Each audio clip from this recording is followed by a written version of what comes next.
We are honored today to have Secretary of State Gregg Maury here and his Deputy Secretary of State, Rob Rock. I'm not going to speak anymore. I want to give them the whole hour that they have and more. So please be patient.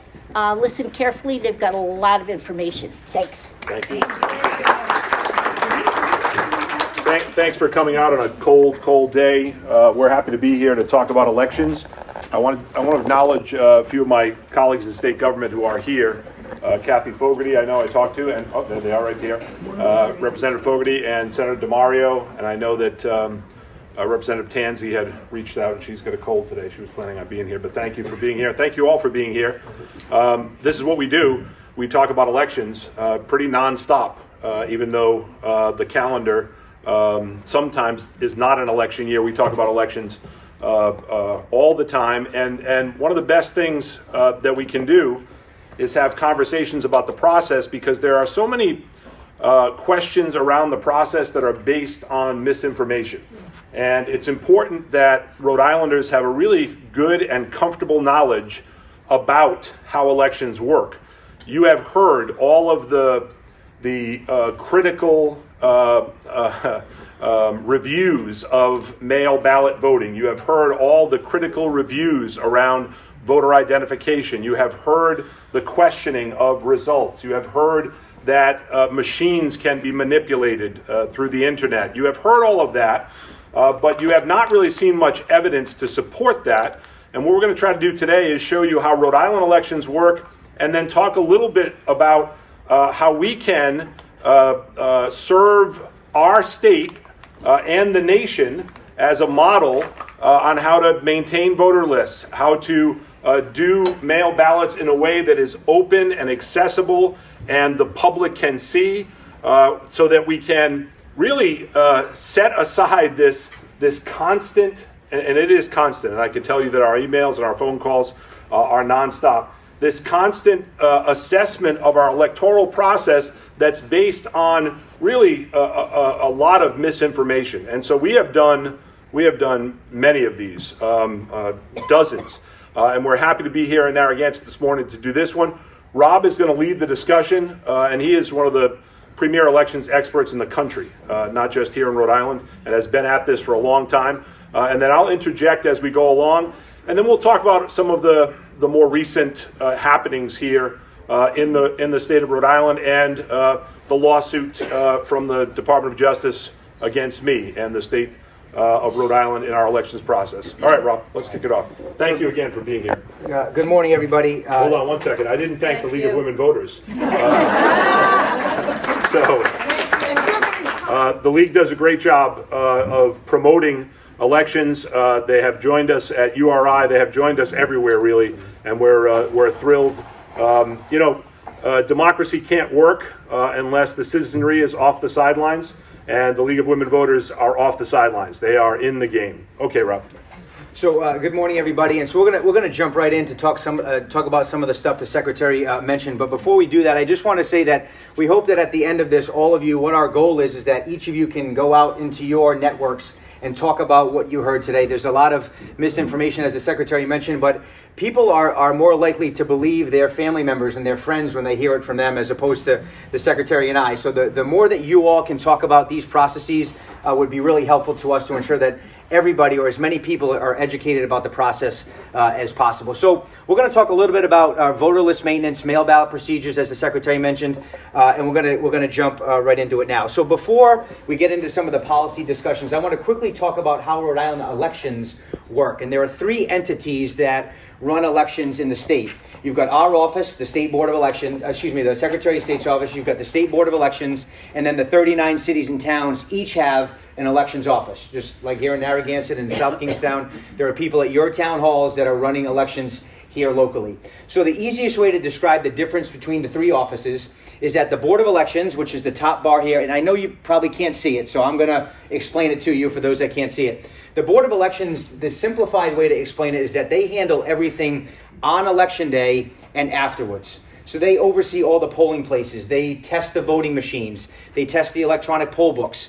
They deliver all the equipment. If there's a problem on Election Day, they're the ones that you call. because the General Assembly back 50 or 60 years ago wanted to make sure that the Secretary of State, who's on the ballot every 4 years, had no role on Election Day, since his or her name is on the ballot.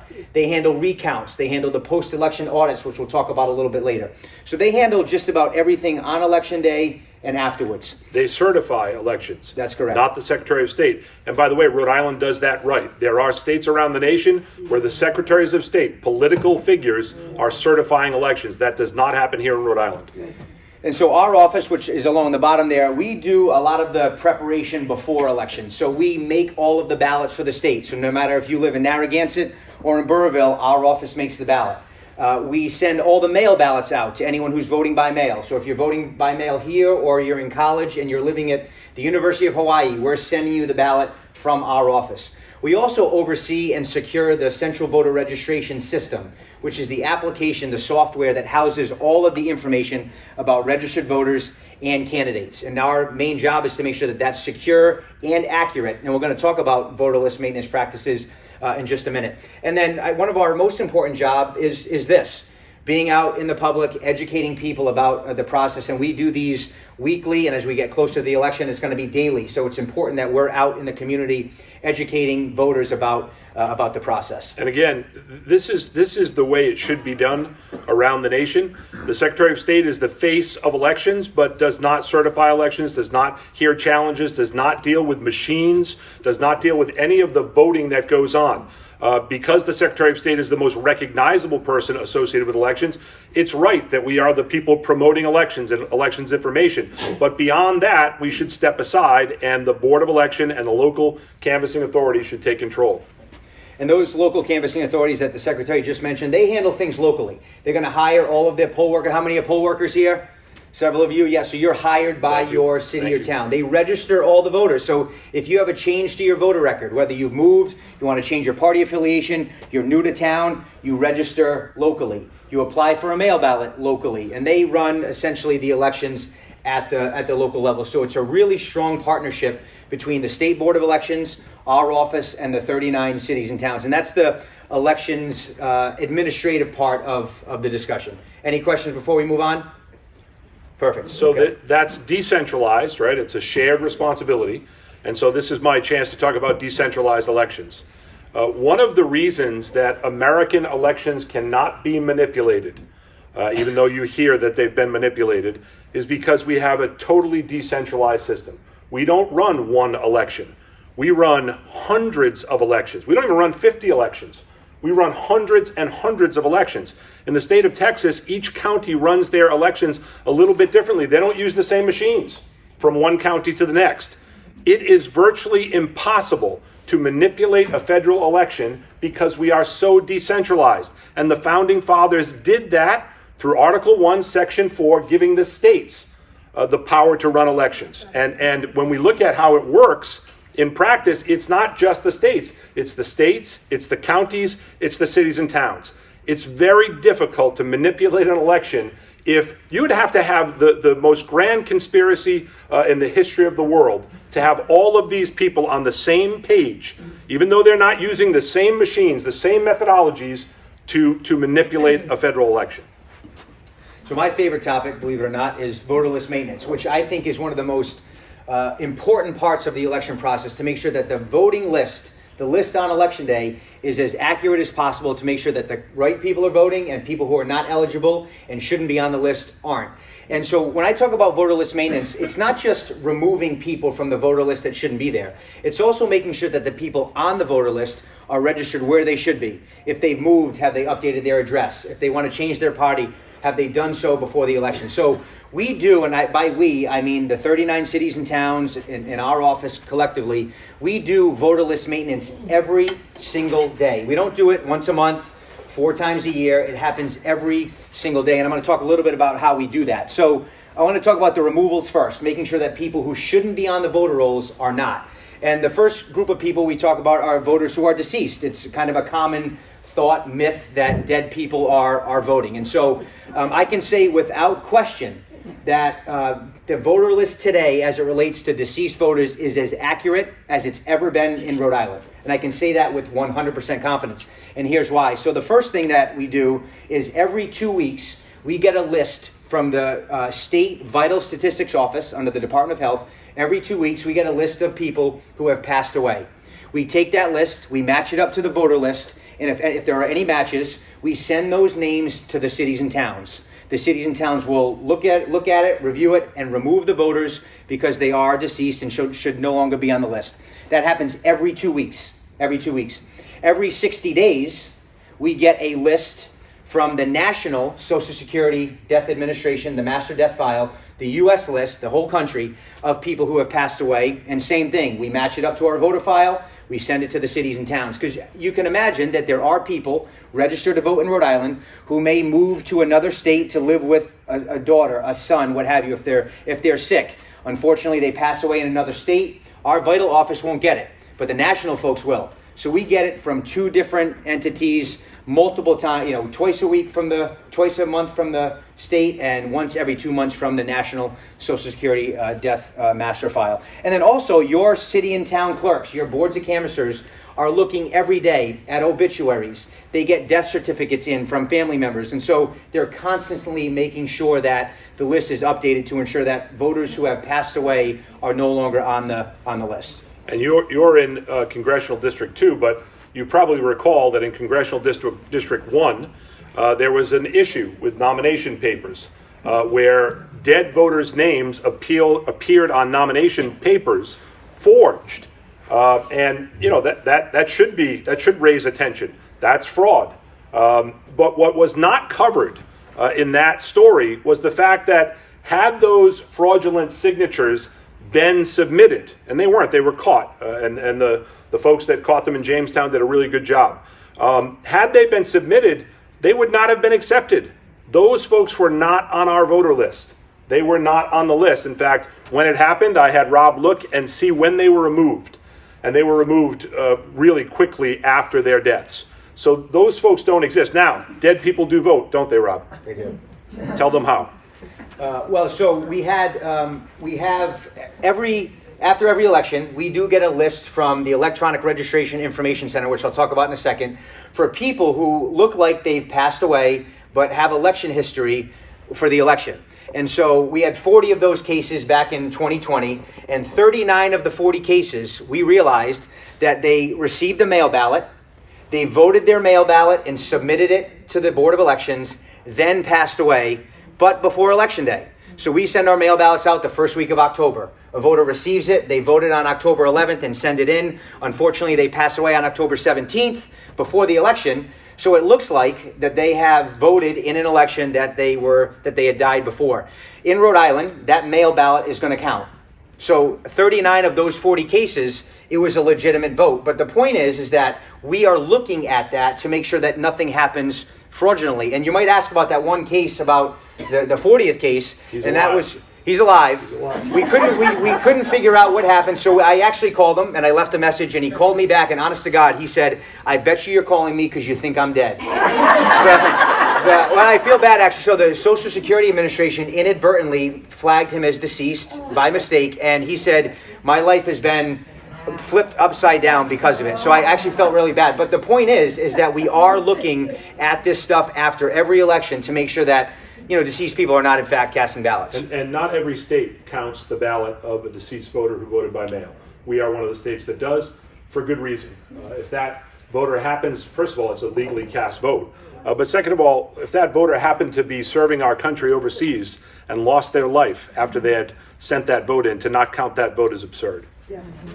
So the next group of people I want to talk about are the people that move out of state. So I mentioned a minute ago that we belong to the Electronic Registration Information Center. We call that ERIC for short. It's a conglomeration of 25 states plus the District of Columbia, where we send our voter list and our DMV list to them every 60 days. They take all the data and they provide reports back to us. And they give us a report every 60 days. Let me jump in here for 1 second, though. Yes. We send them the data, but it is encrypted and anonymized. We do not send private information to them. That's right. So the folks who have moved to another ERIC state, okay, so Connecticut is in ERIC, Vermont's in ERIC, Maine's in ERIC, Maryland, Colorado, Utah. If one of our voters then moves and registers to vote in that other state and gets a license in another state, we're notified by ERIC. And every 60 days, we send out a letter to each of those folks that have moved to the other state saying, hey, it looks like you've registered to vote or got your ID in Utah or Colorado. And if that's the case, please sign this form, put it in the postage paid return envelope that we've sent you, and send it back to us. And so every 60 days, we're getting hundreds of voters back signed saying, yes, I moved to state X, please take me off the list. And your cities and towns will remove that voter from the list. So we're actively looking for these folks who have moved. And think about it. How many of you have moved in your life? The last thing you're thinking about when you're hauling boxes and hiring people and setting up your new house or apartment is registering to vote. Well, maybe this group's thinking about it, but a lot of people aren't thinking about it until election day. So we're able to take care of that for you. You don't have to remember to call Rhode Island and say, yeah, I moved 6 months ago, I forgot to do it. We handle that for you as long as you fill out that form and send it back to us. Is New York on that list? Well, they will be. They will be, yes. So they officially have joined ERIC, which is great, but they have not given their data yet. It takes a little while for that to happen. Yes, ma'am. No, they were. Yeah. And then they removed themselves. There were many Republican secretaries of state who opted out of ERIC based on misinformation that George Soros was funding it. George Soros has nothing to do with it. It's funded by the states. Each state is a member of ERIC, and they pay that fee.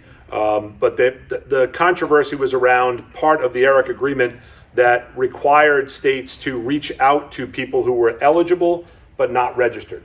And my Republican colleagues were not happy about that part of the agreement. And so they started to move out, and then there was misinformation about George Soros and others. And so it kind of dissipated. Although one Republican state is back, right? Virginia. Yeah, Virginia's back. So we hope that they all rejoin again. And to that end, too, we're very fortunate in our office to have a data analyst who, even though Florida and North Carolina and a few other states are not part of ERIC, they allow people to buy their voter files publicly like we do. And our data analyst, actually, we buy the file, and she does it herself. Now, she doesn't have the tools that ERIC has, but we also are able to take Florida's file, because as you can imagine, many people in Rhode Island moved to Florida, register to vote there. So we still have a connection with them. It's just not as strong as it used to be when they were in ERIC, and we hope that they're able to come back in, because it was really helpful to ensure that our list is even more accurate, to ensure that when Florida is part of the ERIC list. Yeah, it's just harder. It's more intensive, the work that goes into trying to compare and contrast those data sets. The next group of people are the duplicate voters. So every once in a while, a city or town may add a voter a second time. Someone may go to the DMV and say that they want to register to vote, and they're already registered to vote, and the town doesn't realize it, and they key it in again. It's usually in error. And so every week, we are looking at that. Our data analyst runs a report for the entire state and says, hey, it looks like voter A is registered twice in town A. We call them right away. They look at it. They cancel one of them, and they merge the two records. We look at that every single week. ERIC also looks at that information. As you can imagine, especially when people change their names, it's not as easy to identify someone with two different names as being the same person. Jane Smith and Jane Doe, same date of birth, could be two different people. But ERIC has the way of looking at other information to see that it actually is the same person. Again, they send it to us every 60 days. We work with the towns. They cancel them to ensure that there are no duplicate voters on our list. By the way, this is where we actually see voter fraud. Not widespread, but this is where we see it. People who have cast a vote by mail in 2 states. And we find out after the fact through this process. And then those people are prosecuted. And I don't know what the number. We know in 2020 Yep. There were 3. 2 were prosecuted. 1 was found to have dementia. So it made sense. I don't know where we are in the current process, but this is something we do. But that's what we see as voter fraud. People who are, because it's not illegal to be on 2 voter lists, 2 states voter lists. It's illegal to cast a vote. In both states, obviously, and so that's kind of what we see in the way of fraud. And those 3, yes. How does a person in your example go to and register to vote and then go to the DMV? How do you register to vote without? So there are 2 ways you can register to vote. Well, actually 3 ways you can register to vote in Rhode Island. You can fill out a paper form and either mail it or bring it to your city or town hall or give it to us, and you'll get entered in manually. You can go onto our website at vote.ri.gov, and I'm going to say that about 10 more times, but make sure you remember that, vote.ri.gov, and you can register online so long as you have an active or valid Rhode Island driver's license or state ID. Or when you go to the DMV, we have what's called automated voter registration, which I'll talk about in a second, where you automatically are registered to vote, or your information is automatically updated unless you opt out. So those are the 3 ways that you can register to vote in Rhode Island. So the final group of folks that I want to talk about as far as removals are incarcerated folks. And so the state constitution indicates that a convicted felon can vote and can register so long as they're not incarcerated in a correctional facility upon that felony conviction. So every 30 days, just like with Eric, we get 2 reports from the Department of Corrections, a list of people who have been incarcerated upon a felony conviction and those that have been released from prison upon a felony conviction. So for those that are incarcerated, we send those to the towns. They will remove the voter because they're incarcerated. And then if they are, once they leave the facility, their rights are restored. They don't need to register again. If they were registered to vote when they went into the facility, they'll automatically have their rights restored once they exit the facility. So those 2 lists come every month to us from the Department of Corrections. And that's different all around the country as well. Some states, if you have a felony conviction, you can't vote. Some states you can vote, like Maine, you can vote from prison. So that's different around the country. And up until 2006, in Rhode Island, your entire sentence had to be completed before you could vote. So if you exited the facility, but you still had 10 years of probation, you couldn't vote during that 10 years. But the Constitution in 2006 changed by the voters to allow folks who have exited the facilities to have their voting rights restored. People pending trial who have not been convicted in prison would be allowed to vote. That's correct. Okay. That's correct. We go to the prison and pick up mail ballots. Yes.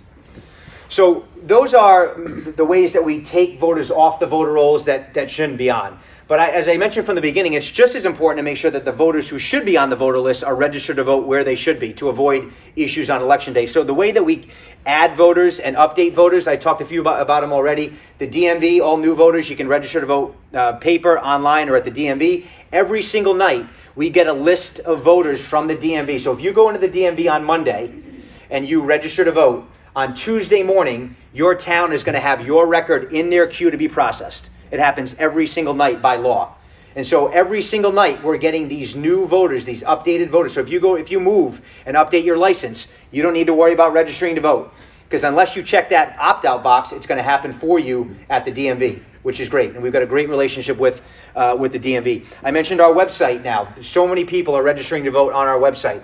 The list of people who are using the actual form to register has gone way down, which is great. That reduces duplicate voters. If you're somebody like me, where nobody in this room could read my handwriting, but if I'm filling out the form, the city or town's going to decipher what I'm saying. And sometimes they key in the wrong name or my wrong date of birth or something like that. Whereas if you do it online or you do it at the DMV, there's no handwriting. That information comes over clean electronically. They add you to the voter list or update your information, and they move to the next voter. And the vast majority of people are registering through the DMV process. So you know this, when you register at the DMV, you're providing your birth certificate or a passport. That guarantees you're an American citizen. If you're a non-citizen living in the state of Rhode Island and you have a driver's license, you're presenting completely different paperwork. And that option to be a registered voter does not kick in. And those documents are stored. The DMV records those documents. If you're an undocumented immigrant, and in Rhode Island we have a driver's license for undocumented immigrants, driver privilege cards, there's an entirely different set of documents that you have to present, including tax information, which no other person who deals with registration at the DMV deals with. That's recorded as well. And those lists come back to us. We know who chose not to register to vote. We get a list of those folks, so we know what it looks like about eligibility versus those who are registered. And we know who the non-citizens are because we get that list as well. Now, there's a cross-check we can do, that we do. But one of the things that we find is that if we were to strictly use that list and not do some investigation, we would be disenfranchising people. Because many times someone becomes a citizen before they change their license. And so it's not automatic that someone who's on our list as a non-citizen is actually a non-citizen. The DMV process may not have caught up. So it's not just, oh, there's a bad cross-check there, we have to deny registration. We have to look into it and figure it out as best we can. And then you all got a letter in the mail from us, right? And some of them came back to us in forms that we didn't want them to, including a powder substance that fortunately was non-toxic. But that was part of this voter list maintenance effort. The first time in 15 years, Rhode Island did a comprehensive outreach for voter list maintenance where you could make those changes yourself, either online or through the paper form, or thousands upon thousands of those envelopes came back undeliverable. And now we will go and start the process of pulling those folks off our voter list because they no longer are at that address. Now, federal law requires us to wait 2 election cycles before we can remove them, but we make them inactive. And so that effort to clean the voter rolls, which I don't like that terminology, but that effort works, right? It works because we had a bunch of them come back where someone wrote not at this address.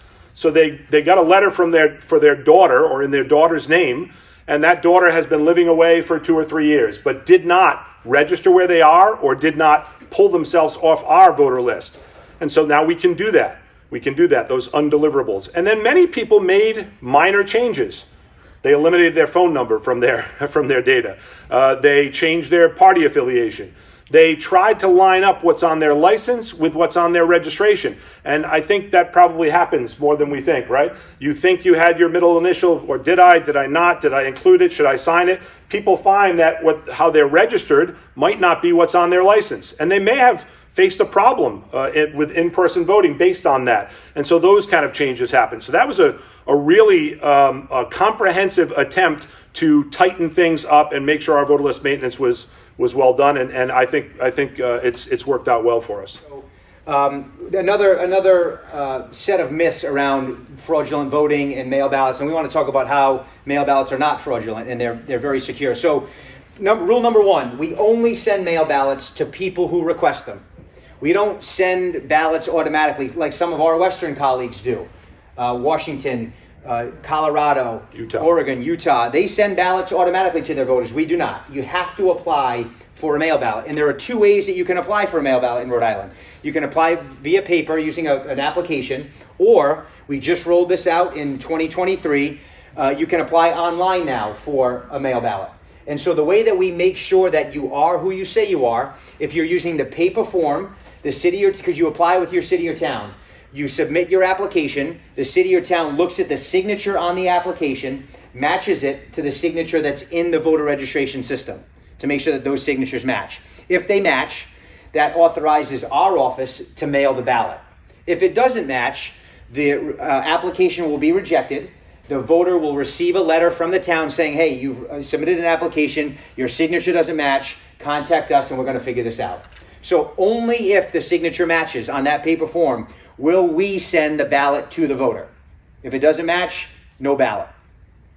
If you apply online, because you're not signing, the way that we make sure you are who you say you are is that we make you provide your driver's license number or your state ID number. That's the match. So you have to use one of those 2 numbers to apply for a mail ballot online. If you don't have a license or a state ID, then you have to use a paper form because we need that signature.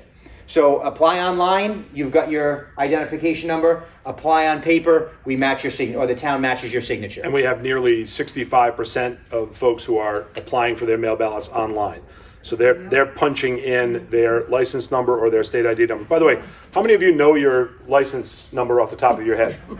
It's pretty good. How many of you know somebody else's license number off the top of your head? So it's a pretty secure way to do this, right? The Board of Elections has put forward legislation that would require the paper ballot, the paper application rather, to have either your Rhode Island driver's license number listed or the last 4 digits of your Social Security number. We're going to support that legislation for a couple of reasons. I think it makes it similar to the existing process online, and that makes sense to me.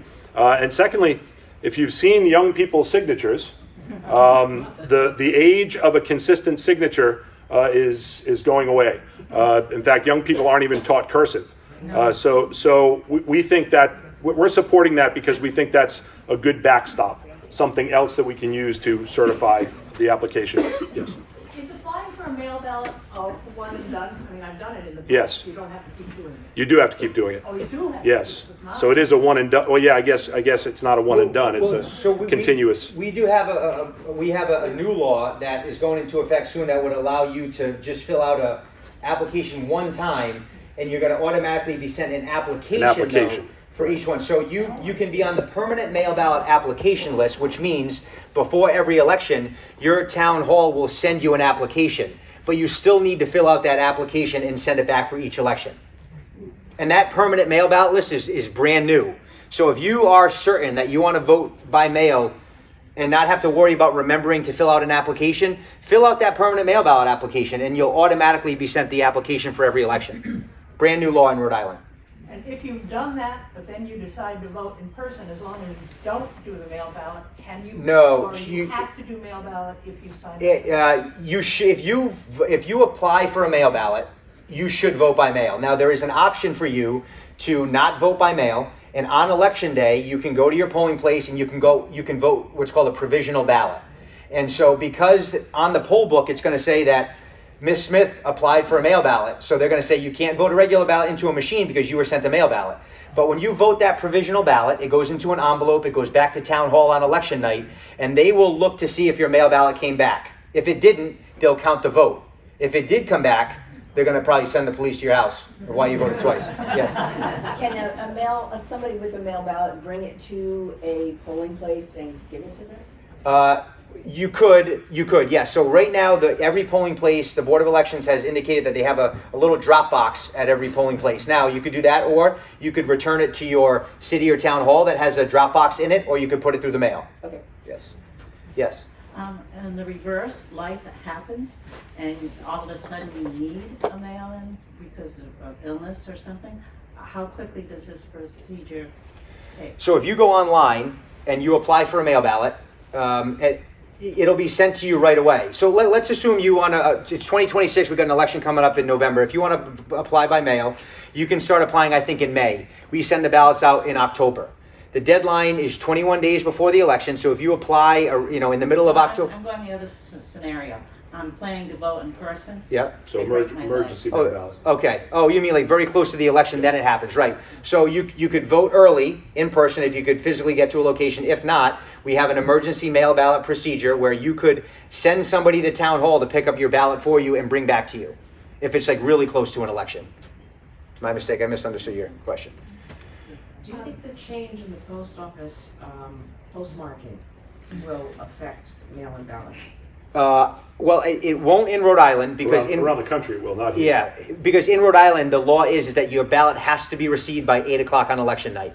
So we're not a postmark state. We support legislation that makes us a postmark state, but the law doesn't allow it. So your ballot needs to be in a drop box, at a polling place, or in an elections official's hand by 8 o'clock on election night. Unless you're an overseas or military voter. Yes. Then there's an extended That's right. time to receive that ballot. So when the voter receives, so we talked about the process to get a ballot, the verification process. Then you get your ballot, you vote it, you put it in the envelope, you sign that what we call oath envelope. Okay, you sign it, you send it back to the Board of Elections. When it gets back to the Board of Elections, they have teams of people, bipartisan teams of people. And by the way, you can watch this process if you want. Guess how many people show up to watch it? But guess how many people like to claim there's mail ballot fraud, right? So, but you can watch. This is a public process. So they have teams of people that are looking at the signature on the form, on the envelope to the signature that's in the voter registration system. And the teams will look at the signatures. If they agree that the signatures match, then the ballot will be extracted from the envelope, and they keep the envelope, which has the name of the voter on it, and the ballot separate so that the election officials can't see who you voted for. They separate it, and they will count that ballot. Okay, if the bipartisan team doesn't agree that the signature matches, it goes to another set of bipartisan folks, 2 tiers. If they still can't determine it, it then goes to the 7-member board, which also in public, they will determine the people that they can't match the signatures for. The voter will be contacted that their signature doesn't match, and they'll have 7 days to rectify their signature with the State Board of Elections. That's a curing process. That's right. And a lot of times it's just someone who's had a stroke. And so their signature has changed, and then they come in, provide documentation that they are who they are, and then they'll do a new signature that will stay on file. That's right. So our mail ballot process is very focused on signature verification. So because of that, the State Board of Elections that oversees this process hires a handwriting expert. The last couple of elections, it's been a former FBI analyst who trains the local boards of canvassers and the Board of Election staff on detecting whether or not a signature matches. As you can imagine, if you register to vote 5, 10, 15, 40 years ago, your signature may have changed over time. However, believe it or not, there are similar characteristics with your signature that can be identified 40, 50, 60 years later. And that's why the handwriting expert comes in and will train all of our election officials to look for those consistencies, because we want to make sure that people's ballots count. We want to make sure that someone who has become sick or has a medical condition doesn't have their ballot rejected because they have a hard time signing their ballot. But we also have that really strong cure process that allows the voter to call up or to come into the Board of Elections and say, yeah, that was me that signed it. Unfortunately, I'm having trouble signing, and we make sure that vote is counted. The final piece on mail ballots is that if you vote by mail, you can track your ballot throughout the entire process. So you can see when we mailed you the ballot. You can see when it was received by the Board of Elections. You can see when it was opened and counted and accepted and fed through the machine. You can see all of that. So the myth that people who are collecting mail ballots for people and throwing them away if they know that you're not going to vote for their candidate, you can check to make sure that your ballot was received by the Board of Elections in time. All of that is right on our website. And you can sign up for text message, email, or phone notifications that will let you know. See, she's getting a notification now about her mail ballot for the election. So you can know, you can be contacted actively about your mail ballot throughout the entire process. So let's go back to the certification part. So the screen looks much like this. The two analysts, right, who are nonpartisan, are looking at a screen, and every signature that's on file pops up on that screen, and then it allows them to compare it to the signature on the oath envelope. And so that's what the public would see too. So it's out there for you to look at. While we're talking about this, you'll hear most often on talk radio, but elsewhere, that, oh no, I had a ballot sent to my house. My son hasn't lived here for 15 years, and the ballot was sent to my house. Well, the first pushback on that is we don't send ballots that have not been applied for, right? So there has to be an application. And what people were confused by is in the 2020 election, the Rhode Island Department of State sent out mail ballot applications to every voter. Right? That was an application, that was not a ballot. And I think that has confused a portion of the electorate, a high portion of the talk radio call-in folks who are convinced that they were sent a mail ballot, and they were not. They were sent a mail ballot application, which then had to be processed. And the other thing is, and you know this because you're waiting for the results in Pennsylvania, and you say, why can't Pennsylvania give us a result on the day of an election? The reason that doesn't happen in Rhode Island is we are allowed to process our mail ballots as they come in. We're not allowed to count them, but we are allowed to process them, separate them from the envelopes, make sure they're going to be counted in according to the right precinct, and then on election day, we tabulate. And so we have a number on election day, but the processing has happened for all but, a few that are coming in late. That is not the law in Pennsylvania and other states where they can't even start to process their mail ballots until election day. Okay, so now we're going to talk about early voting on election day, and we're going to kind of fly through this because it's been the same for quite a bit of time. So we've got early voting now in Rhode Island. So in 2020, the law changed to now allow people to go to a designated location in their town and vote early. And I don't mean mail ballot early. I mean you can vote your ballot, paper ballot, slide it into the machine. Most importantly, get your I voted sticker, and you don't need to worry about voting on election day. And that process has taken off in Rhode Island. So in the COVID year of 2020, we had about 150,000 people that voted early out of 521,000 total voters.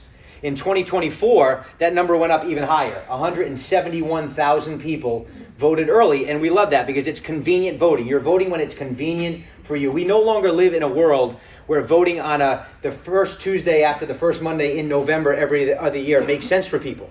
Everybody's busy, and so to be able to vote early at usually your town hall, and some of you, it might be another location. I know in South Kingstown, they've got the I don't want to call it a garage, but what is it next to town hall? A shed, yeah. So that's where the garage. Okay. And actually, for those that live in South Kingstown, usually you're one of the top 2 or 3 towns with early voting. Your early voting in South Kingstown is tremendous. So that's great. But so your town designates a location, and for the 20 days before, you can go. Same thing you do on election day. You show your ID, you get the ballot, it goes through the machine, you get your sticker, and now you're all good to go. So the process is the same. And Rhode Islanders love it. Our mail ballot applications have gone way down. That has gone way up. And why? Because I know this would never happen, but there could be a pandemic. I know this would never happen. There could be a major flood in a state like, let's say, North Carolina, that happened in and around the election period. And if you already cast a vote, you don't have to worry about making your way through mud to get to the polling place. And so I know that there's criticism around early voting, which I don't understand, because it's your responsibility. If you changed your mind after you voted, well, that's on you, right? The options are there for you, and if you're not sure what's going to happen on election day, it just may be a really rainy day that you would have to go out and cast a ballot. This provides you an option. And the only difference between early voting and election day is that on election day, you've got to go to your specific polling place.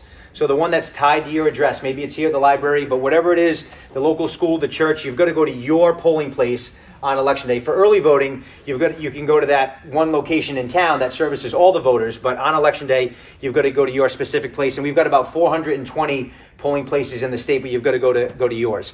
Everybody knows you got to show an ID when you vote. You got to bring your photo ID. Most people show their licenses or their passport, but we also have a voter ID card. So for those that don't have a driver's license or a state ID, our office will provide one for free. Not a state ID, but a voter ID card. And you can only use it for voting. It's got your picture on it, your name, and your day of birth. That's all. You can't use it to get on a plane or to buy alcohol. You can only use it to vote. What happens if you show up without your voter ID? So if you don't have a voter ID, you have the option to vote a provisional ballot. And I mentioned it quickly a little bit ago, where you show up to vote, you don't have your ID, and the poll worker will send you to the clerk's table, that separate table. You get a ballot that looks the same as a regular ballot, and you get to vote it, except it goes into an envelope. And on the envelope, you have to you check off the reason why you're voting provisional. Now, you can vote provisional for any reason. And so here's something to remember. You should never, ever walk out of a polling place without casting a ballot. So God forbid if you go into your polling place and for some reason, somehow, you got taken off the voter rolls by mistake. You can go to the clerk and say, I want to vote a provisional ballot, because you vote the ballot, goes into the envelope.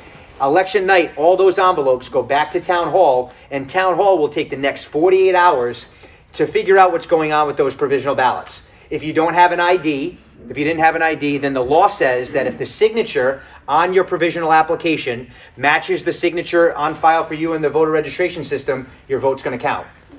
If, though, you didn't register in time, for example, you registered to vote 10 days before the election when you needed to vote 30 days, they're not going to count your vote because you didn't register in time. So those provisional ballots are looked at by the town in the 48 hours after the election and are either counted or not counted. And if they are counted, they'll be added to the totals. And you'll know that after election day, we always say very clearly that there might be some votes added to those vote totals because of things like provisionals, or if somebody turned in their mail ballot at 7:59 on election day, lawfully it should count, but it takes time to make sure the signature matches and opened and counted. So after election day, there are a few thousand votes that are going to be added to the totals because of those reasons.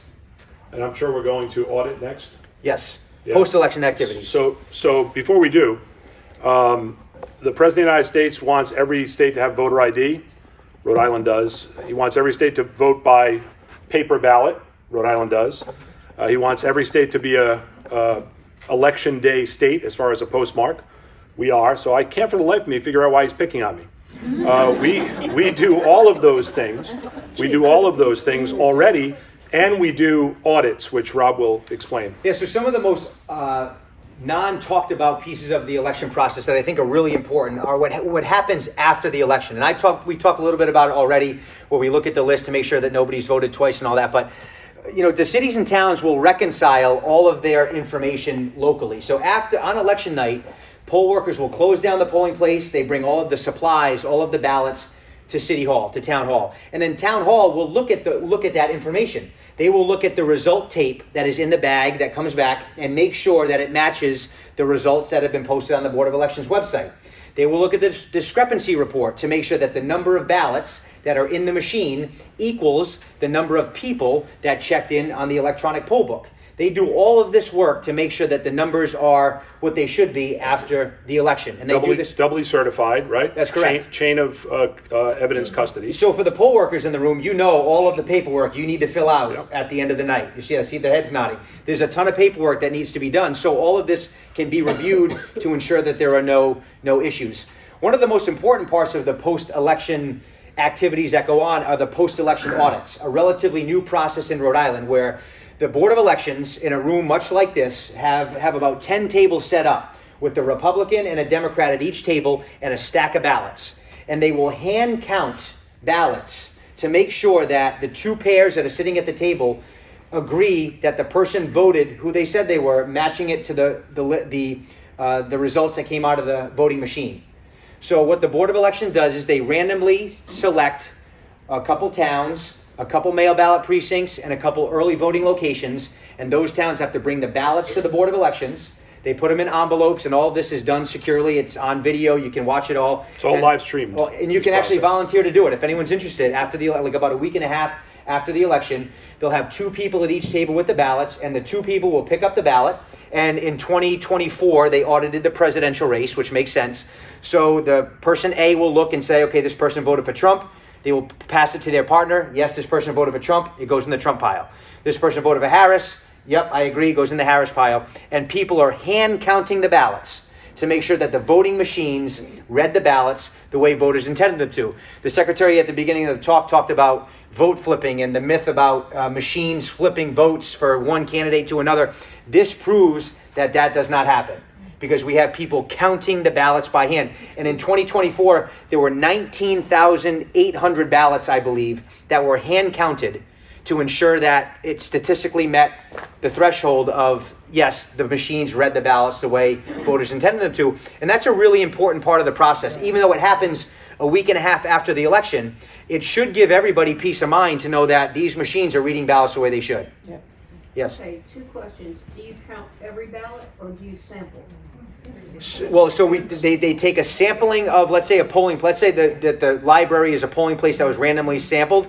Every ballot in this library will be counted. Right. Okay. So a sampling of polling locations, but all ballots in that location will be counted. Right. Among many people around that table. So we hear some people talking about wanting to go back to hand counts in total, which have about a 10% error rate. The machines have about a 0.05 error rate. And so it's okay to do a sampling, right? A survey sampling like we do in these audits. And by the way, our audit is considered the best in the country. Rob, where are we ranked among the elections administrators by the MIT Election Lab? We were number 6 out of 50, and we're waiting for the 2024 results to come up, and I expect we're going to be higher. Imagine if Rhode Island was 6th in everything. The second part of the question is, do you pay, is this all volunteer or do you pay to have this done? Good question. I know Well, that... there are board members that are there that are being paid, That's Board of right, Elections yeah. employees. So this process costs more money? Good. So before I answer that question, I want to check with the Board of Elections on that, because I know they use a lot of their seasonal employees to do this, and so they're being paid anyway. So I don't think it's extra. But before I answer that fully, I want to check. I go. Sometimes I'm alone, as the public, because I have nothing to do with that process. Yes. So when the hand counts are rectified with the tabulations from the machines, how often do you find errors? 0. Yeah, it's been right on since 2017. Great. And for those that want to hand count ballots, like we hear across the country, the error rate with counting ballots by hand is extremely high compared to a machine that's coded to be, to read the votes the way they This should. is also why we can't have ranked choice elections in Rhode Island now. Think about that audit process with a ranked choice vote. That's impossible to do. And we would have to change Rhode Island law on the audit, which we don't want to do, because it gives us a firm result on matching up machine count to the audit count. Yes. Do all the states do post-election audits? Not all, but most. And so for the states that do audits, there are several different audits you can do. So we do what are called risk limiting audits, and I explain the process. And that is considered to be the gold standard, but there are other ways to do audits, and some states do them the other way. So a lot of states do them. I don't know the number, but most do. Yes? Yeah, most do. Are there any states that only have a computer doing it? In other words, there is no paper ballot to check. Very few. Yeah, very few. Louisiana was the last state that used the touchscreen, and they were moving away from that. Yes, Very few. Now we only have about 5 minutes left, and I do want to get to this next piece because I know we had some questions about it. Legislative priorities and federal update. So quickly, our office has already and will be submitting legislation on our behalf. One of them is a Voting Rights Act, one that is trying to cement all of the things that are in the National Voting Rights Act, because we see that there's an attempt to infringe upon people's voting rights, and we're trying to establish that in Rhode Island. So that's something that we're working on now. And I'll do that really quickly. So the Federal Voting Rights Act has been diminished by court decisions, and also diminished by people who are supposed to be abiding by it but are not. So what this would do is codify the key elements of the 1965 Voting Rights Act.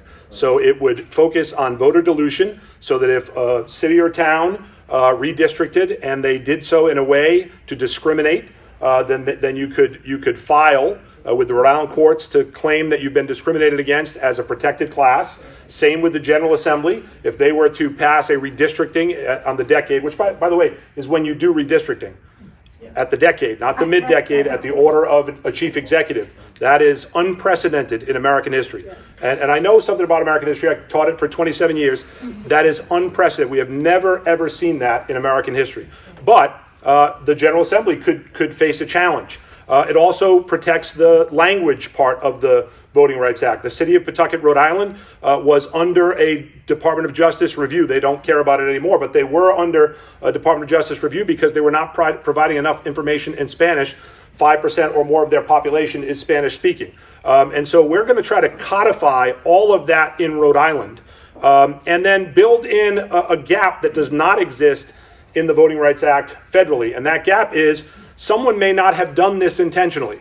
And so we're offering the cities and towns, the General Assembly, the Department of State, if we messed up a ballot, the Board of Elections, to hear the complaint from a Rhode Islander, a right of private action, which I think the Supreme Court is going to eliminate when they eventually get there in supporting the Eighth Circuit's decision. A right of private action to go and seek redress.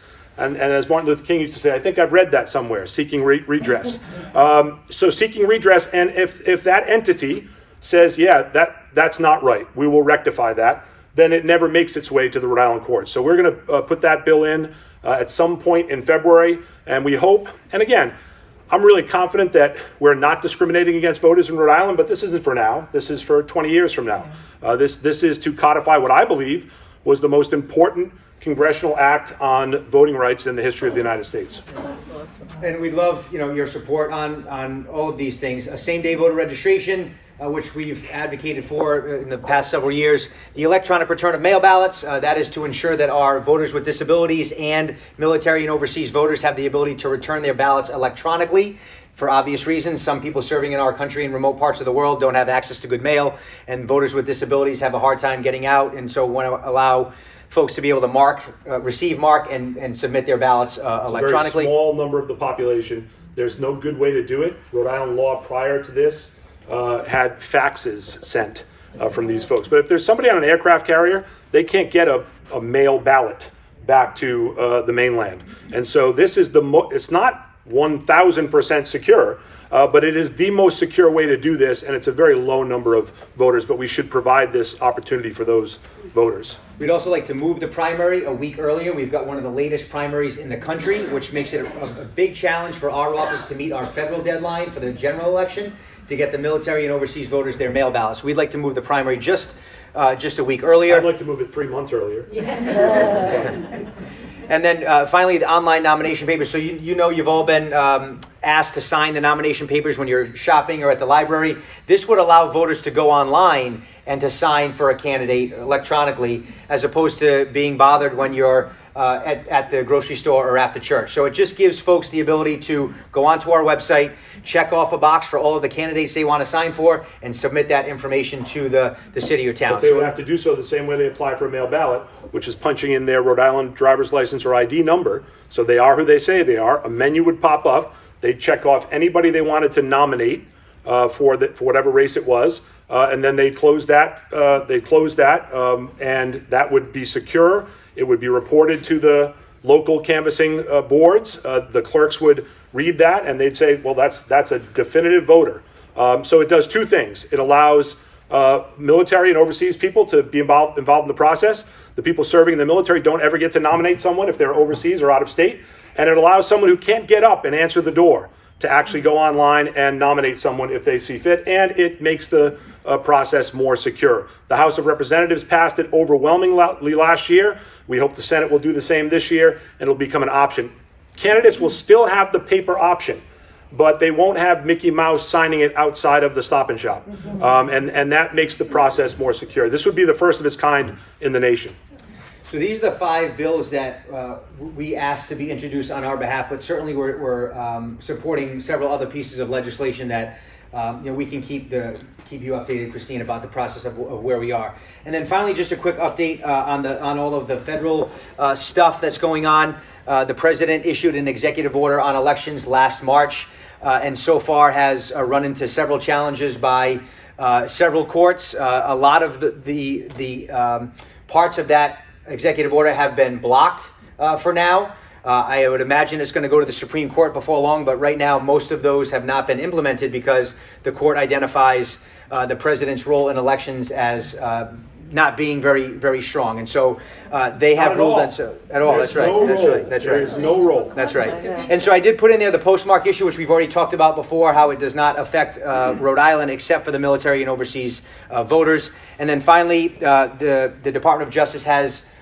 sued the secretary on the voter roll issue. So the Department of Justice has asked all of the states to provide their voter files, which isn't a problem because we provide the public file to whoever wants it, but they want the unredacted version, meaning they want your last 4 of the Social Security number or your driver's license number. And we have the secretary has obviously denied that request, as have several states, including Republican and Democrat states, and we have been sued because of it. Just last night, Georgia became the 3rd state where the judge dismissed the case.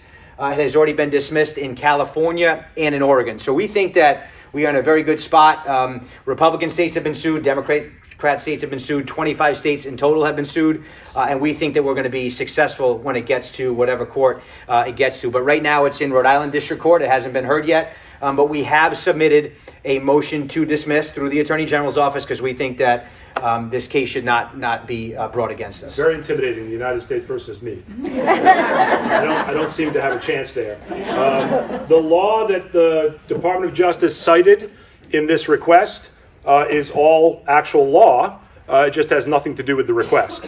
So they cited the Civil Rights Act of 1960, which was to protect black voters from being removed from voter lists as an attempt to suppress black vote. They cited HAVA, the Help America Vote Act, which requires voter list maintenance, which you just learned about today. All things we do under HAVA. It cited the National Voter Registration Act that also requires us to do the voter list maintenance. In fact, we go well beyond the federal requirements. There was no specific ask here. They just wanted your data to create, I assume, a national voter database that the Department of Justice would have, or I assume to use some of this information to track down undocumented Americans who they believe are all over the lists around the country. And let's give you some data on that. We are not a SAVE state, alien verification system state. We only have the last 4 digits of the Social Security number. So to provide that to the SAVE folks doesn't bring back good results. There are lots of false positives there. But some states are. And Texas is one of them. And they have submitted their entire voter list, 18.5 million voters, to run through to find all the non-citizen voters.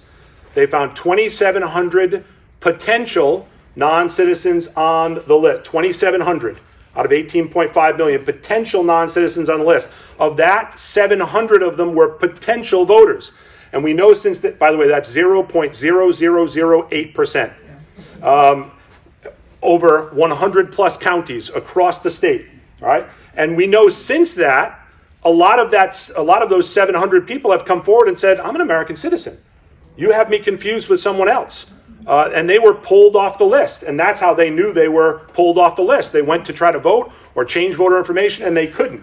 So that is the state with the most undocumented people. It is the state with the most immigrants. And of the 18.5 million people, those are the numbers. And I would suggest those numbers are way smaller than the numbers I just cited.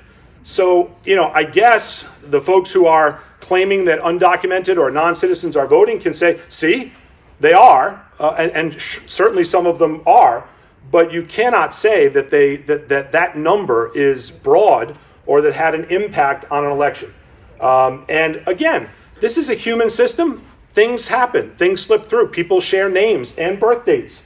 And so it's not perfect, but you can see today all of the things we do to make sure that it's as close to perfect as possible. Right, so we're going to win that, by the way. So these, I know, okay. I just have a quick question, that you don't have to go into detail, but do you have a plan in the making in the event that the SAFE Act gets passed? Yeah, I follow the law of the United States. So if the SAFE Act were passed, which I think has no shot of being passed, it's not going to get through the Senate. But if it were to pass and the president signed it, there will be a lawsuit, right? There'll be a lawsuit. We'll wait. But if the lawsuit makes its way through and the judicial branch says, look, this is legislative prerogative, and that's clearly in the Constitution, we would follow the law. Our job is to make sure that act and acts like that never pass. Because that creates a problem for the women of the United States. I went to see SUFS this week at PPAC, and it was pretty historically accurate. What a remarkable story it is, and to think that act would create a second class for women again after the 19th Amendment changed that is just outrageous. And New Hampshire is battling it. New Hampshire, the state of New Hampshire passed a similar law, and they're really struggling with it, and they're finding that they're disenfranchising people. They're letting people bring Bibles in to prove this is the family Bible, here's my name before I was married, and they're accepting that. So it tells you how ridiculous this all is. All right, so Chris, just 2 more minutes. So the 3 ways to vote, we've already talked about. We're going to fly through it. Key dates and deadlines. The one thing I want to identify is that the primary is September 8th this year, but there is a move to change it to the 9th because the 8th is the day after Labor Day, which causes problems for the local cities and towns. So no need to memorize these. They're well in advance, but just know that the primary date may change. What's on the ballot this year? We've got a U.S. Senate race, 2 congressional races. The general offices are on. General Assembly, and many of you are going to vote for local candidates and perhaps state and local questions as well. And then finally, the vote.ri.gov. So this is your one-stop shop for elections. You can check your registration. When it comes time for an election, you can see a sample ballot. You can see where your voting location is, even a map to it. You can trap your mail ballot. You can figure out how to host a voter registration drive. All of that information is on our website. And then I'll just leave this information up here for a few minutes. This is our office, my direct line, but also the Elections Division office and email. If you have any questions for us, please don't hesitate to reach out at any time. We're happy to come talk to any one of your groups. If you've got another group you're a part of, another network, we're happy to come and talk to you about this same process or tailor it to whatever you think is necessary. But we appreciate the time on a cold Saturday to come before you and talk about elections, and I hope that you'll talk about this with your friends and family to ensure they're educated about the process as well. I will leave Rob here, but I have to leave. I have a full day today. Thank you for taking the time to come out and to listen and to ask really good questions. Appreciate it.